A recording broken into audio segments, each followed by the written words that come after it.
Assalamualaikum warahmatullahi wabarakatuh.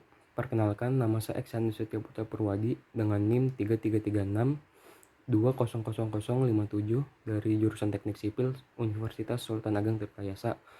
Di sini saya akan menjelaskan tentang kesetimbangan kimia bagian 2. Di sini terdapat dari beberapa subbab. Yang pertama ada faktor-faktor yang mempengaruhi kesetimbangan reaksi. Yang kedua ada ketetapan kesetimbangan berdasarkan tekanan Kp. Yang ketiga ada hubungan Kc dan Kp. Yang keempat aplikasi reaksi kesetimbangan di industri. Yang pertama, faktor-faktor yang mempengaruhi kesetimbangan reaksi. Menurut prinsip Le Chatelier, Henry Louis Le Chatelier tahun 1850 sampai 1936 berpendapat bahwa bila terdapat suatu kesetimbangan dilakukan suatu tindakan atau aksi, maka sistem itu akan mengadakan reaksi yang cenderung mengurangi pengaruh aksi tersebut. Menurut Lewis, ada beberapa faktor yang mempengaruhi kesetimbangan reaksi. Yang pertama di volume, yang kedua tekanan, yang ketiga suhu, dan yang keempat konsentrasi. Perubahan volume. Jika volume ditambahkan, maka kesetimbangan akan bergeser ke arah reaksi yang memiliki koefisien lebih besar. Sebaliknya, jika volume dikurangi, maka pergeseran kesetimbangan akan bergeser ke arah reaksi yang memiliki jumlah koefisien lebih kecil jika volume ditambahkan. Maka, pergeseran kesetimbangan akan bergeser ke arah reaksi yang memiliki jumlah koefisien yang lebih besar.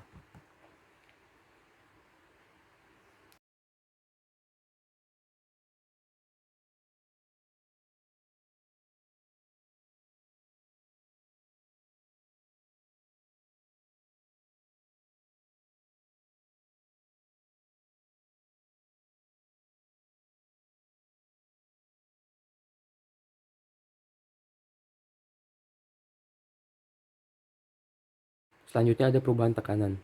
Jika tekanan diperbesar, maka kesetimbangan bergeser ke koefisien kecil sebaliknya.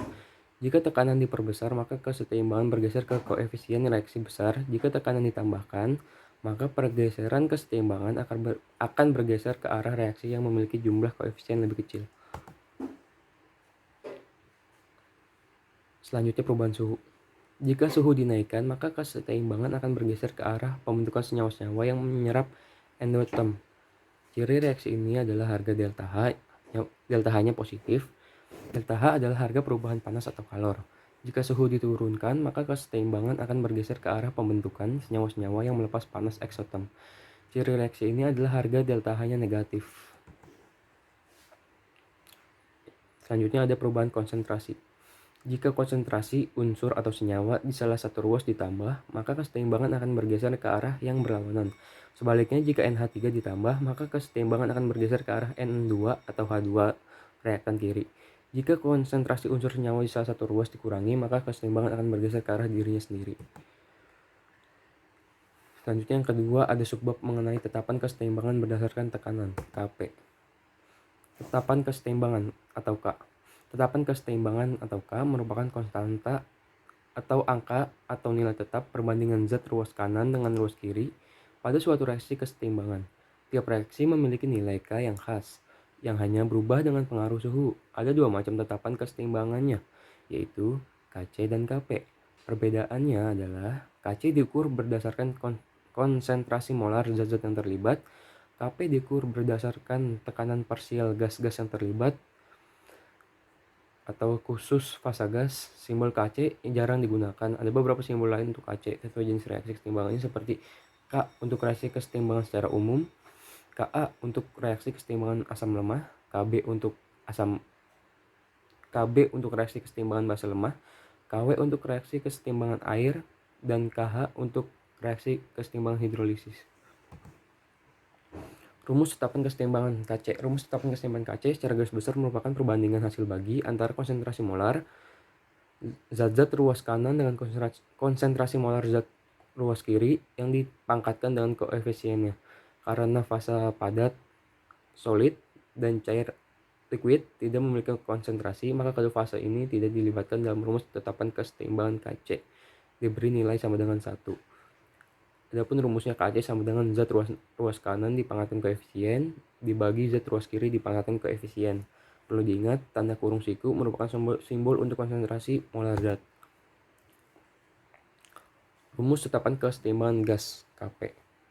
Rumus tetapan kesetimbangan Kp merupakan perbandingan hasil bagi antara tekanan parsial Px zat-zat ruas kanan dengan tekanan parsial zat ruas kiri yang dipangkatkan dan koefisien masing-masing. Hanya zat yang berfasa gas yang diperhitungkan dalam rumus tetapan kesetimbangan Kp. Zat dengan fasa selain gas, es, L, atau aqueous tidak dicantumkan dalam rumus tetapan kesetimbangan, tapi diberi nilai sama dengan 1.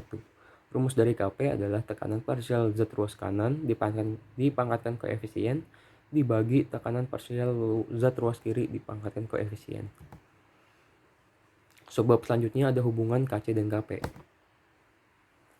Hubungan Kc dan Kp adalah kesetimbangan dibagi menjadi dua, yaitu kesetimbangan homogen dan heterogen. Kesetimbangan homogen adalah kesetimbangan di mana fase reaktan maupun produk sama. Contohnya reaksi pembentukan gas amonia NH3 dari reaksi antara gas nitrogen N2 dan gas hidrogen H2 dan sebaliknya. Sedangkan kesetimbangan heterogen adalah kesetimbangan di mana dalam reaksi terdapat lebih dari satu fase. Contohnya reaksi penguraian dari FO2O3 menjadi gas oksigen dan logam besi. Dalam reaksi kesetimbangan, reaksi berlangsung bolak-balik dan memiliki tetapan kesetimbangan K. Tetapan kesetimbangan dibagi menjadi dua, yaitu tetapan kesetimbangan konsentrasi Kc dan tetapan kesetimbangan tekanan Kp. Tetapan kesetimbangan konsentrasi dapat dihitung dari konsentrasi reaktan dan produk. Reaktan dan produknya dapat berupa larutan atau gas.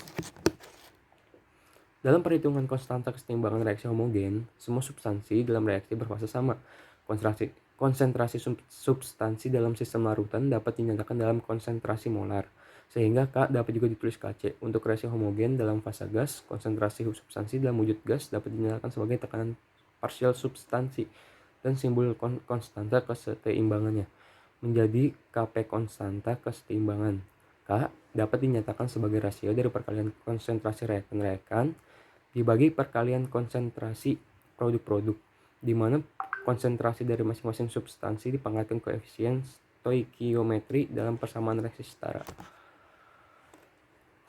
Hubungan Kc dan Kp, contoh soalnya.